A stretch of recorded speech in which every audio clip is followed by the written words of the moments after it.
see a lot of missing cat flyers on posts. Like I just did I just got one like a couple weeks ago.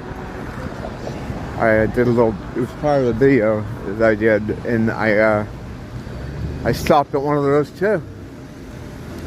Now what I think immediately is magic, right? Because if you're doing, well, almost anything in summoning, what do you get? You always get a cat, stray cat in the neighborhood. I don't know what the fucking magic scene is around here. The magic scene.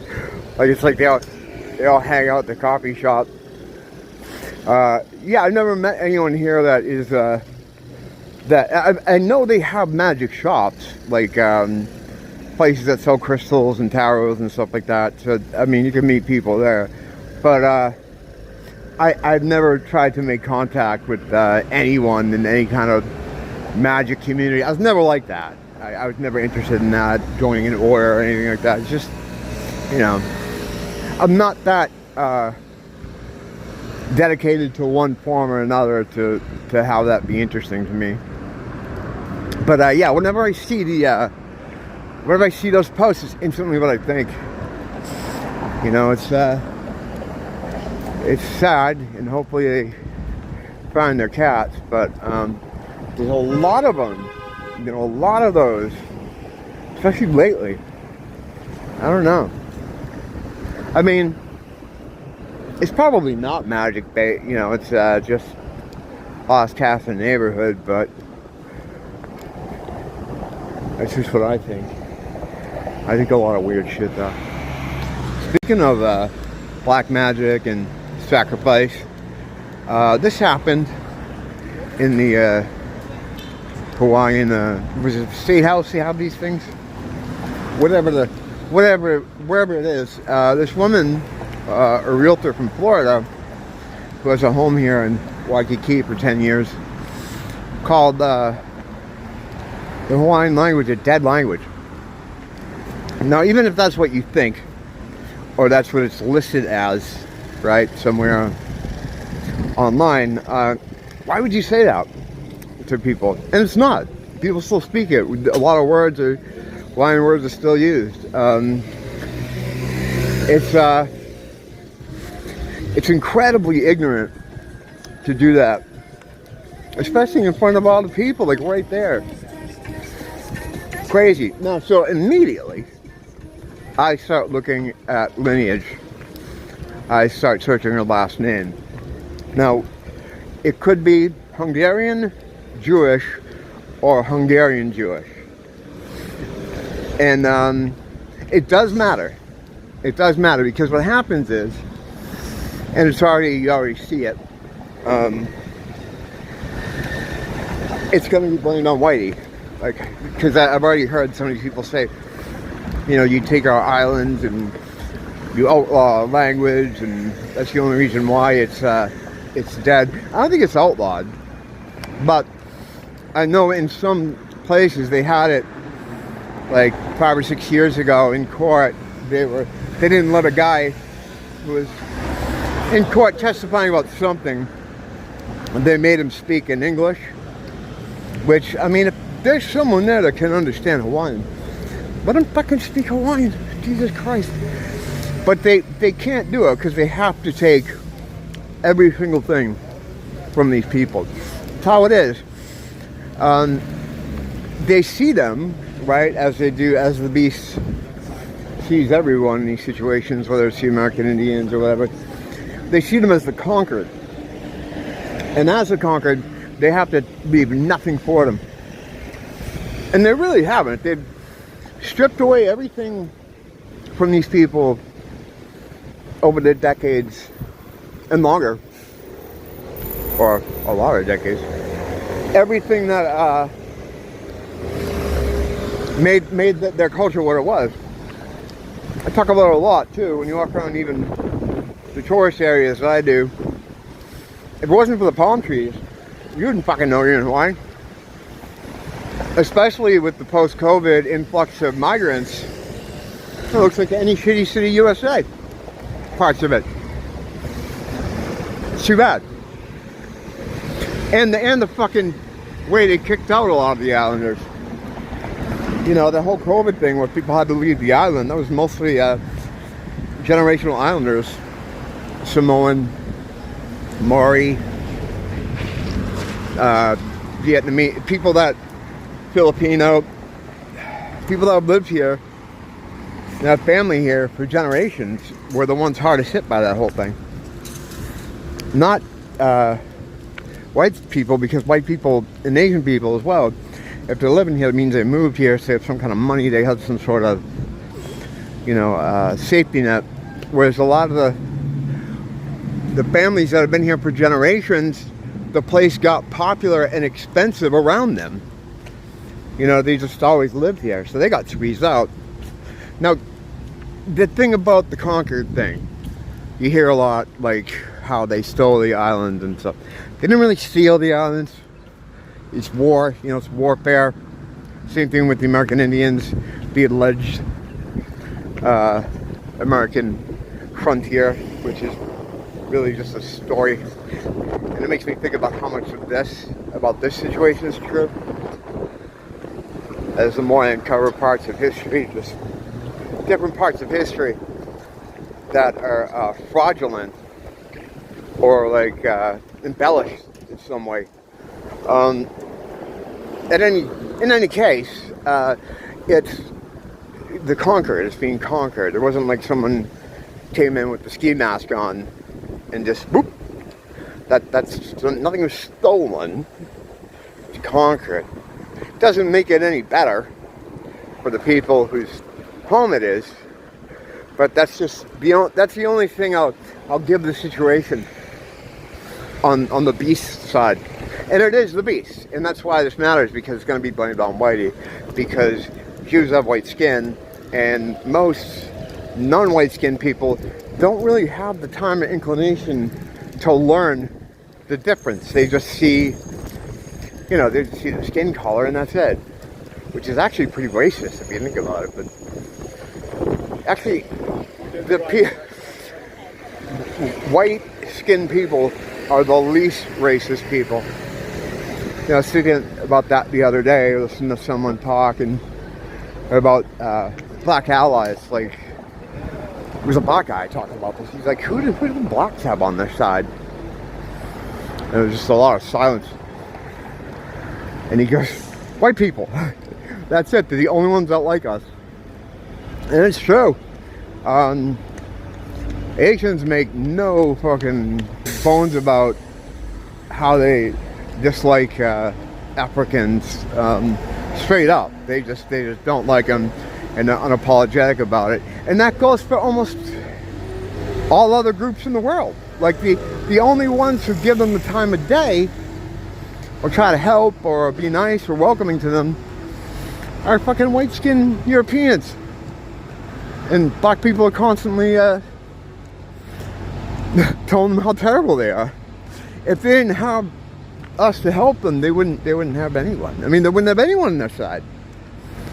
So that usually, the people that are super racist are usually anyone but the white people. White people are, you know, Eastern Europeans in general, Celtic people, whatever, however you want to break it down. I don't know, it's empathy. You know, we have that empathy that a lot of other people don't have.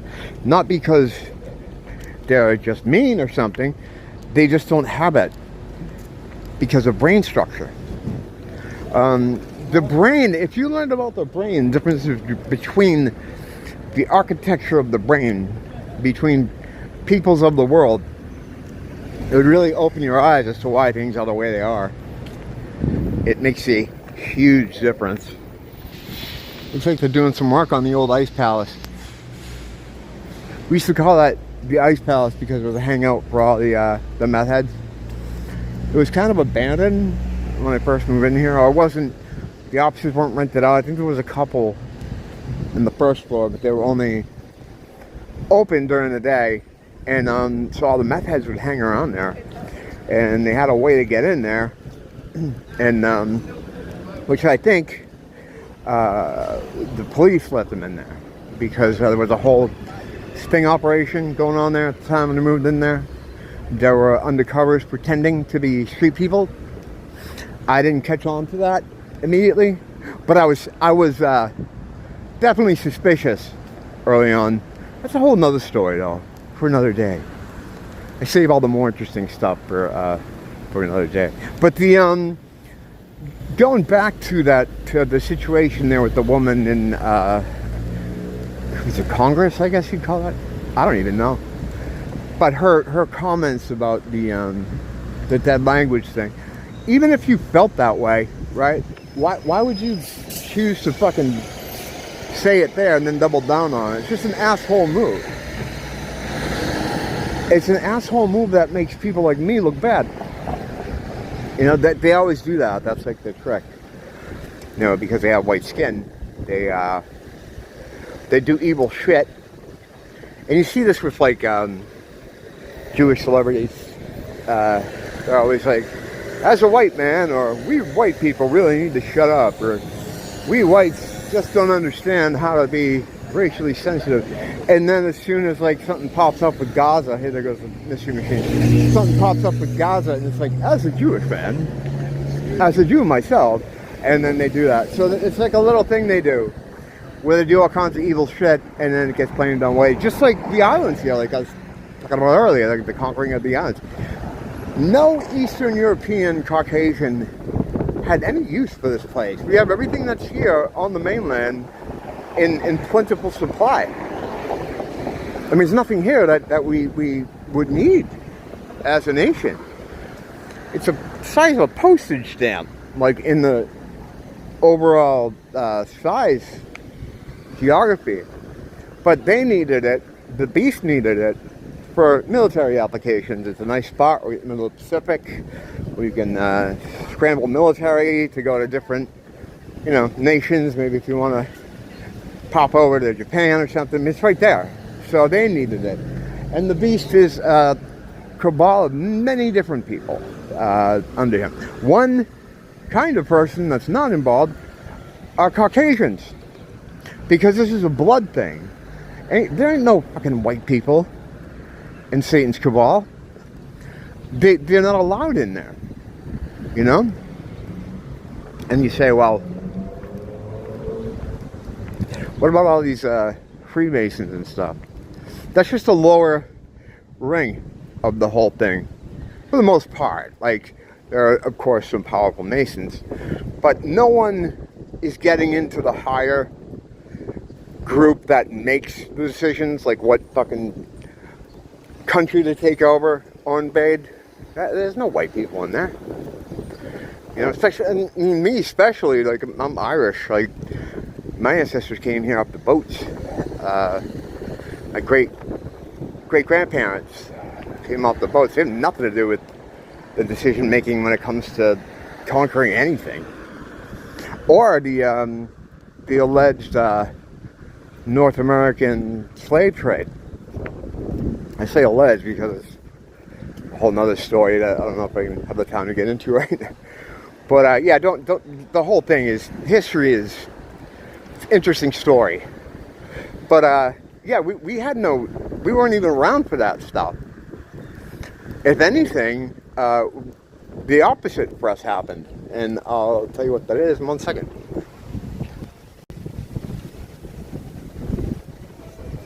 What I mean by the opposite happened is the Irish were enslaved by the Moors, who are black. Now, they would ambush and collect peasants working in the field, mostly women and children. When they finally came up against the men, they got their shit pushed in so hard that they kind of stopped existing. So we got them back in the end. But yeah, that's something I didn't even know happened until I was in my 30s. Because we just don't give a fuck. And none of us were there, right? None of us were there. None of us had anything to do with that. And it was a long time ago. You just have to get over things. I mean, you have to get over it. At a certain point, you're just using it as an excuse, you know? That's how we feel, anyway. I know not everybody feels that way, obviously. But, yeah, that's how we feel. Blacks and Irish have a lot in common as far as the early days of America.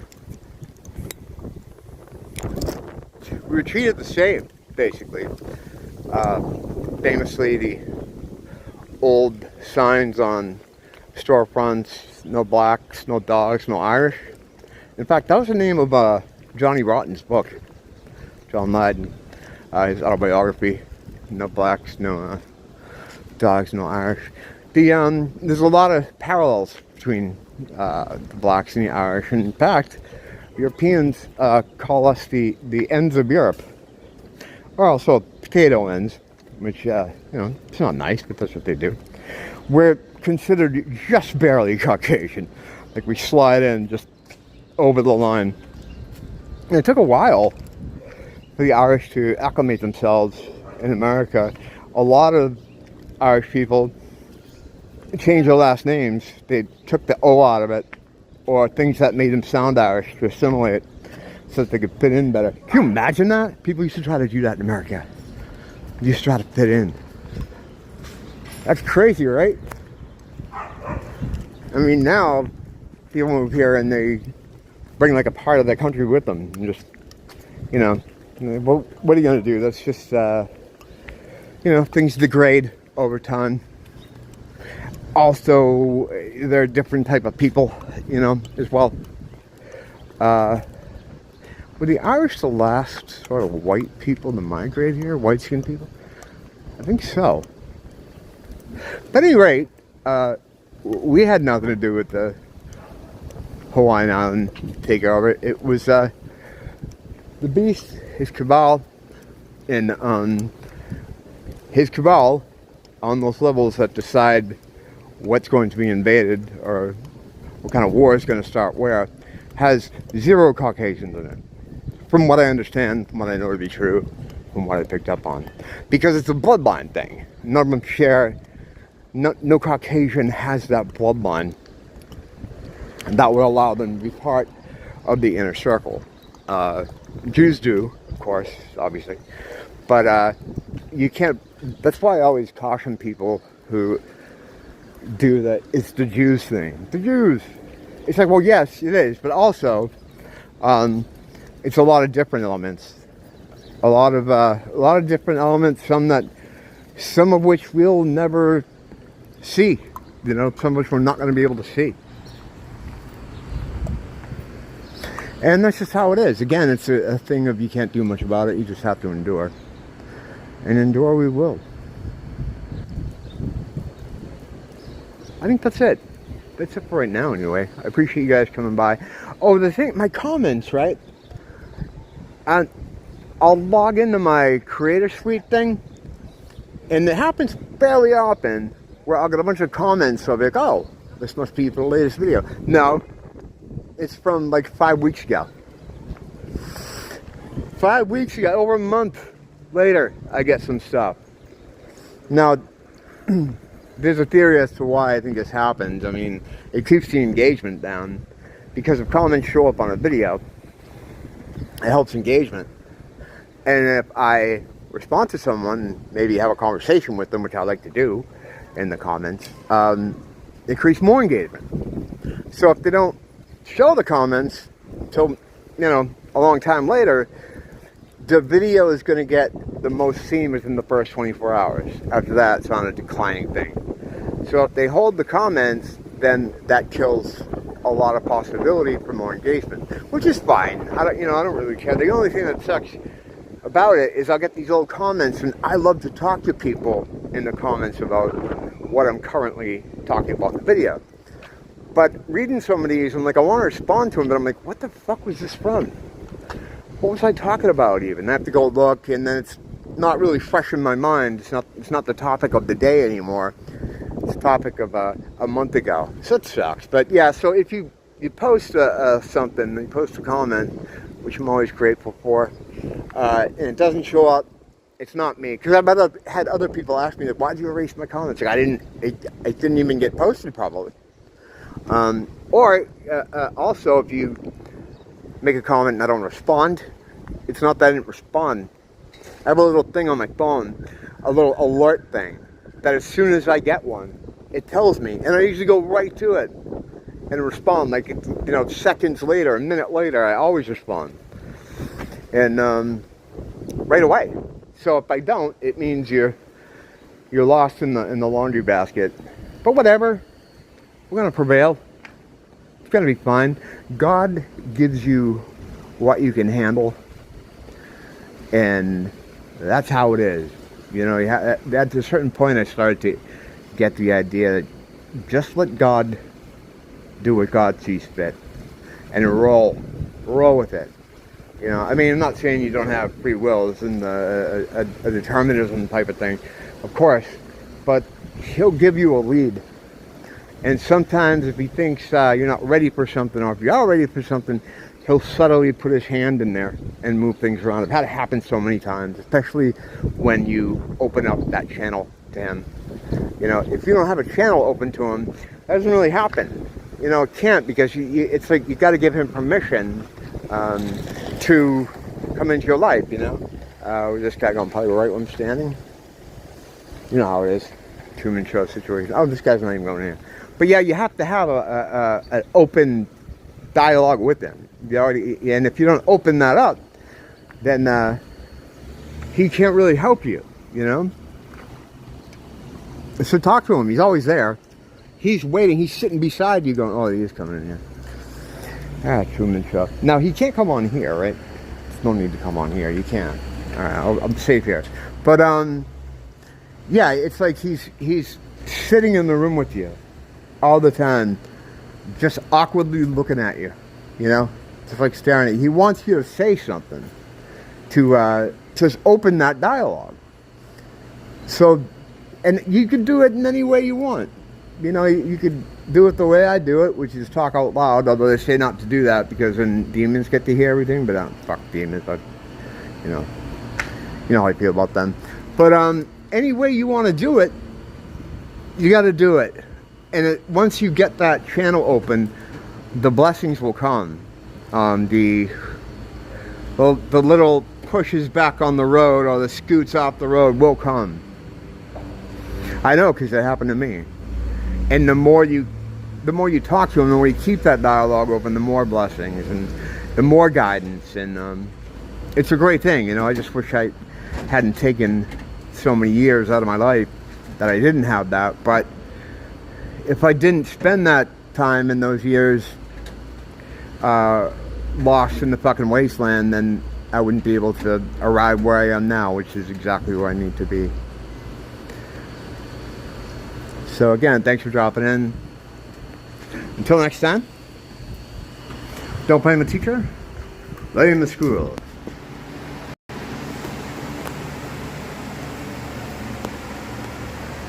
Here's a weird schizo thing. Just coming in now, after I signed off, started to walk up the stairs. And around the 3rd floor, there's this old man opened the door. He was coming out.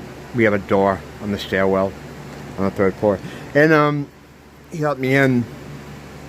And I say, hey, how you doing? Have a good day. And as I walked by him, as soon as I got by him, I started to sing. I started to hum. And there's, to break it down, to describe what happened here, is that a song came into my mind, a melody that I started to sing. And words were kind of forming in my head. I didn't know the words, but it was just a song I didn't know. But it felt like an old-timey fucking song. Like one of the old, like, crooner songs from like the 40s or the 30s or something. And it was stuck in my head, and I started to sing it louder and louder. And only when it got up to my floor, I'm like, what the fuck was that? Like I pulled something out of his brain. I pulled a song that he knew out of his brain, started singing it. It felt like if I had stayed in the stairwell, the words would have become more clear, because the melody was becoming more like arranged, like I knew where everything went. Fucking bizarre. I don't know, it's one of those things, I guess. Say bye, Joker. Again, I pulled a song out of that guy's head. The fuck is that? I pulled it out of his head. I walked by and it's like I fished it out of there. He wasn't projecting it. I didn't feel like it was something he was putting on me. It felt like it was something. I don't know. I don't know. Just another crazy thing. All right, now I'm really gonna go this time. I pulled it out of his head. I'm just kidding.